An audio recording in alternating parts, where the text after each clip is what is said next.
are old enough now. It's time I tell you about the monster. We must kill it, or it will kill us all.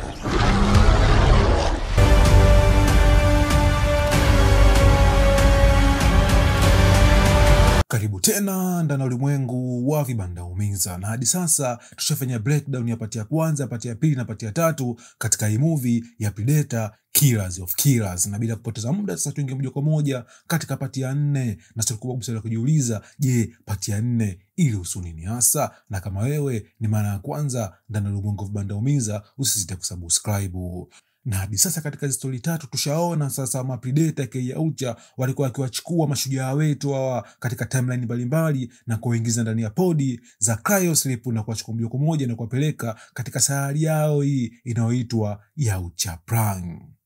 Na kama tulivyoona katika pati 1, sasa huyu Osa alichukuliwa kutoka mnamo mwaka 841 kutoka hizo pande hizi za Scandinavia, na kwa upande mwingine pia Kenji ambaye alikuwa ninja alichukuliwa kutoka mnamo mwaka 1622 hivi kutoka pande za Japan, na kwa upande mwingine pia Utols alichukuliwa mnamo mwaka 1942 au 45, umeona, kutoka pande hizi za Florida nchini Marekani. Na mara ya kwanza tulikuwa hatujui kwa nini sasa, yani umeona, hawa Yautja walikuwa wakichukua mashujaa, umeona mpaka hapo. Na hiki kitu kilikuwa ni kitu kipya kabisa, yani katika Predator mythology, yani shoti hatujawahi kukiona katika movies zote zile, umeona mpaka hapo. Kwa hapa inakuja swali, je, watu wote walioshinda kuanzia Dutch katika Predator ya kwanza, umeona, hadi Naru katika Predator 5 aka Prey, je, wote walichukuliwa sasa na Yautja na kuingizwa moja kwa moja katika podi za Cryosleep na kupelekwa moja kwa moja katika ulimwengu au katika sayari ya Yautja Prime? Na kiwalisia sasa hadi sasa ni hatujui, umeona, ila katika movie yetu tulipata picha fulani kuhusu Naru, umeona mpaka hapo. Na Naru kama Naru, yani nitaelezea vizuri baadaye kabisa, sababu kuna scene ya mwisho kabisa ambayo hii scene sasa ilitupa vitu vipya kabisa, na kiasi kwamba kuna uwezekano mkubwa tukapata movie mbalimbali yani katika ulimwengu wa movies za Predator mythology. Na katika movie yetu tuligundua kitu kimoja, kwamba sababu kubwa kabisa ya kuwateka wa mashujaa na kuwapeleka moja kwa moja katika sayari ya Yautja ilikuwa ni kuwapambanisha kama gladiator, umeona mpaka hapo. Na mtu atakayeshinda sasa, huyu ndiye ataitwa Killer of Killers, umeona, yani muuaji wa wauaji. Na baada ya hapo sasa huyu mshindi aka Killer of Killers atapambanishwa, umeona, na mfalme huyu wa Predator. Na huyu Predator King kiuhalisia, yani muonekano wake hakuwa Yautja kawaida, yani kumwangalia in short, yani gongoni mwake kulikuwa kuna mifupa hii ya Queen wa Xenomorph. Na kama washikaji waliocheki movie ya kwanza kabisa ya Predator vs Alien, tuliona sasa ilikuwa ni ngumu kinoma, yani kumuua malkia wa Xenomorph. Kwa inavyoonekana huyu Predator King, umeona, alikuwa sio Yautja kawaida. Na kwa upande mwingine pia, yani mgongoni mwake kulikuwepo na mikia kadhaa ya Xenomorph. Na kwa washikaji ambao wamecheki hizo movie wanafahamu kitu kimoja, kwamba kumuua Xenomorph sio kazi ya kitoto. Na vile vile pia pati ya 4 ilituonyesha kwamba sasa ni hawa Yautja nao pia walikuwa na matabaka, umeona mpaka hapo, kwa sababu tunaona kuna Yautja mmoja alichukuliwa akauawa, umeona, mbele ya Yautja wote. Na vile vile pia ni kulikuwa kuna msitizo fulani kwamba hawa Yautja nao pia wako tofauti, yani kama tulivyoona katika pati ya kwanza, pati ya pili na pati ya tatu, Yautja wote hawa walikuwa wako tofauti. Na haya matabaka pamoja na kombo tumeziona hapa ndizo ambazo tutaeleza vizuri kabisa story ambayo tutaipata katika movie ya Predator inayofuata aka Predator Badlands, ambayo itatoka sasa tarehe 7 mwezi wa 11 mwaka huu, mwaka 2025. Na tunaona sasa hapa Predator King hapa anaamua kutoa speech kwamba kuwa mashujaa wetu atapigana na atakayeshinda atakuja kupambana na yeye, umeona mpaka hapo. Na tunaona hapa kila mmoja wa mashujaa anapewa silaha ambayo imetoka sasa katika timeline yake.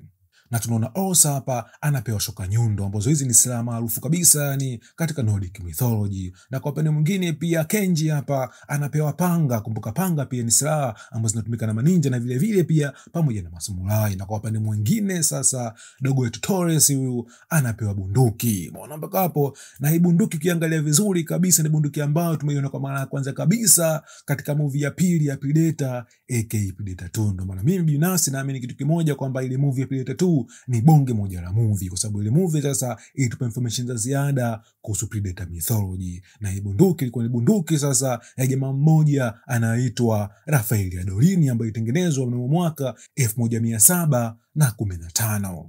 Na vile vile pia kwa washikaji ambao mfanikiwa kuangalia movie ya Prey sasa, ambayo itake place mnamo mwaka 1719 sasa, hii bunduki tuliona tena, na vile vile pia tulifanikiwa kukutana sasa na huyu jamaa anaitwa Rafael Adolini. Umeona mpaka hapo? Na swali kubwa kabisa la kujiuliza hadi sasa, je, ya matukio ambayo tunaona hapa katika story ya 4 Part 4 yalitake place mnamo mwaka gani? Umeona mpaka hapo? Kwa estimation zangu mimi nahisi sasa mwaka toka katikati ya mwaka 1945 pamoja na mwaka 1997. Yani mwaka 1945 ni mwaka ambao sasa vita vikuu vya pili vya dunia viliisha, umeona, duniani kote. Na vile vile pia mwaka 1997 ni kipindi ambacho sasa, umeona, hii bunduki ya Rafael Adolini alipewa mchizi wetu ule Mike Harrigan katika movie yetu ile ya Predator 2. Umeona mpaka hapo? Ila issue ilikuwa ni ngumu sana, yani kwa convince watu watatu kushirikiana, umeona, kwa nia sasa ya kupambana na Predator. Ila kwa bahati nzuri sasa ni Ursa alianza kumuona Torres kama mwanae yule anaitwa Anders ambaye alikufa mnamo mwaka 841 AD, na kutokana na hilo sasa wakaamua kufanya kazi kwa pamoja sasa kwa nia ya kujikomboa na kupambana na Predator. Na mpango mkubwa kabisa ulikuwa ni kwamba sasa wachomoke kutoka katika mpambano wa Gladiator na kuingia moja kwa moja sasa katika ile ndege ile ya Predator King. Na issue ilikuwa ni moja tu, njia pekee ya kusurvive, umeona, ilikuwa lazima wachomoke kutoka ndani ya hii sayari. Umeona mpaka hapo? Na kwa bahati nzuri sasa, baada ya kumpiga chini huyu mnyama katika hii sayari ya Ultra Prime, wanafanikiwa sasa kuingia moja kwa moja katika hii ndege. Umeona mpaka hapo? Ila kabla kuingia katika hii ndege tuna mpambano mkubwa sana kati ya watu watatu hawa pamoja na Predator King. Na kiuhalisia Predator King yani alikuwa ni noma yani in short yani aliwapiga wote, na vile vile pia alifanikiwa sasa kumkata mkono ninja wetu huyu anaitwa Kenji. Umeona mpaka hapo? Ila kwa bahati mbaya tunajaribu kuchomoka na ndege Predator King sasa, Mayaucha wanaamua kuachia sasa ile ndoana ambayo ilizuia hii ndege kuchomoka kutoka katika sayari ya Ultra Prime. Ila kwa bahati nzuri tunaona hapa sasa yani Ursa anaamua kujisacrifice na kwenda kujaribu hii ndoana, na kwa bahati nzuri sasa, umeona, Kenji pamoja na Torres wanafanikiwa kuchomoka na kuikimbia hii sayari ya Ultra Prime. Umeona mpaka hapo? Na tunaona Predator King anasema okay, huu ndo muda mwafaka kabisa sasa wa kwenda kufanya hunting, yani kwenda kufanya uwindaji sasa wa Kenji pamoja na Torres. Na kwa bahati nzuri sasa Wayaucha ni hakutaka kumuua kabisa Ursa, wakaamua kumchukua na kumuingiza moja kwa moja katika pod hizi za cryosleep. Umeona mpaka hapo? Na vile vile tukaingia moja kwa moja katika storage yao sasa. Sasa katika storage sasa tulikuta kuna pod za cryosleep kibao, yani za mashujaa mbalimbali, umeona, ambao walifanikiwa sasa kuwaua hawa Mayaucha. Umeona mpaka hapo? Ila kuna pod moja ambayo tuliiona, hii pod sasa huko ndani kulikuwa kuna mwanamume mmoja mzungu ambaye kiuhalisia hatujui alikuwa ni nani. Na hapa kuna maswali mengi sana kujiuliza. Je, huyu mtu ambaye tunamwona hapa atakuwa ni Dachi? Umeona ile character ya Arnold Schwarzenegger katika movie ya kwanza kabisa ya Predator. Umeona mpaka hapo? Ni maswali ambayo hadi sasa hatuna majibu yake. Au vile vile pia kuna uwezekano mkubwa pia ni akawa Kuni Makena, umeona, katika ile movie kutoka katika ile movie ya 4 ya The Predator. Umeona mpaka hapo? Na baadaye kabisa tukiingia katika podi nyingine tukaona sasa ni kuna mwili wa mdada wetu shujaa huyu anaitwa Naru, ambaye tumemwona katika ile movie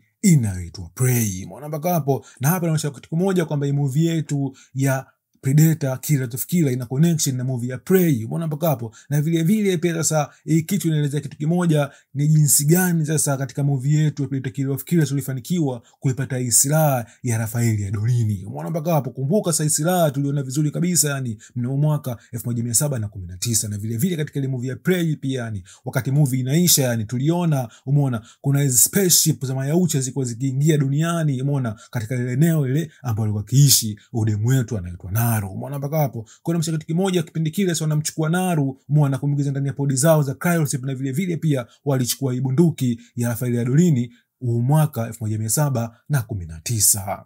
Na tukiangalia storage sasa ina vichwa kibao. Umeona mpaka hapo? Kwa hiyo vichwa vyote ambavyo tunaviona hapa hivi vyote ni story yani. Umeona mpaka hapo? Kwa hiyo ni kitu kimoja kwamba waandishi, umeona, au watunzi wa hizo movies za Predator yani in short wana story nyingi sana za kutuambia duniani kote, umeona, kutoka timeline mbalimbali, umeona, ambao sisi kama sisi wapenzi wa movies za Predator tunaweza tukazifurahia. Kwa in short sasa hii part ya 4 ndio inafanya conclusion sasa ya stories zote 4 ambazo tumeziona katika hii movie ya Predator Killers of Killer. Binafsi sasa hii movie nilikubali kinoma yani, na kwa review ambazo zinafuata katika ulimwengu wa vibanda umiza, stay tuned.